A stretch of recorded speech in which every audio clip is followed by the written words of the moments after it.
President Bola Tinubu has applauded Nigeria's landmark victory against Process and Industrial Development Limited.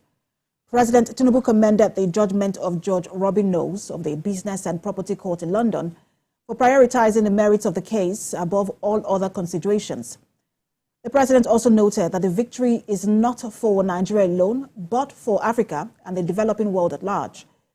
Judge Knowles dismissed the $11.5 billion value of the award and accumulated interest previously won by P&ID over a failed 2010 deal to allegedly build a gas processing plant on the grounds that the award was obtained by fraud. Let's bring in the Chief Executive Officer, Connected Development, Hamzat Lawal. He joins me on the news at 1 for more perspective to this development. Good to have you join us. Thank you for having me. Good afternoon, Nigerians. So I want to start by getting a reaction to this judgment and what you think that the implication would have been if the judgment had gone against Nigeria. Well, first, I think this is a call to celebrate, and this is one of President Bola Tinubu's landmark victory. And I think that Nigerians should commend and celebrate this victory, not only for the president, for Nigerians as a whole. $11 billion would have plundered more into chaos. And this is also to commend also the Nigerian Ministry of Justice and our defense team. And I think each and every Nigerian should be proud that President Tinubu forged ahead, gave them the moral and needed support that brought about this victory for our country. I also asked what you think that the implication would have been for Nigeria if the judge had upheld that victory for P&ID of over $11 billion. Well, this would have brought chaos and crisis to our country.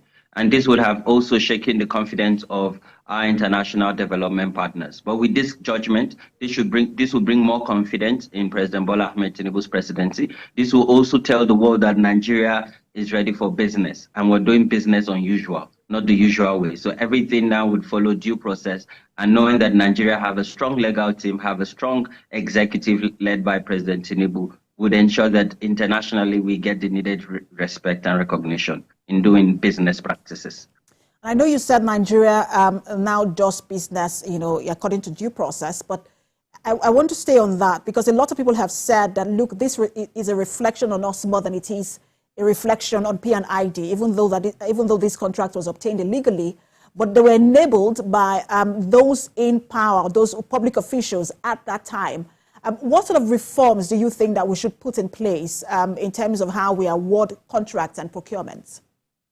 I think that this is where the Procurement Act comes into play. We must ensure that the rule of law takes precedent. We must ensure that every public officials are held accountable to their actions on the action. And from the outcome of this judgment, what we need to do is review how we even got to this place. And let's also look at the people, what role the different actors play. And if anyone is found wanting, they should be brought to book. And I think this is a charge to the Economic and Financial Crimes Commission, the new chairman. This is one case that he should look into, investigate. And I think generally we should take lessons from this case and say that morally, if we continue like this, then people will not want to do business with us. And I think that this is also a reflection of people who do not put the country before themselves. And I think each and every one of us owe it to Nigeria to be patriotic. And if we're patriotic, then we'll not have various arbitration of people taking us to international court.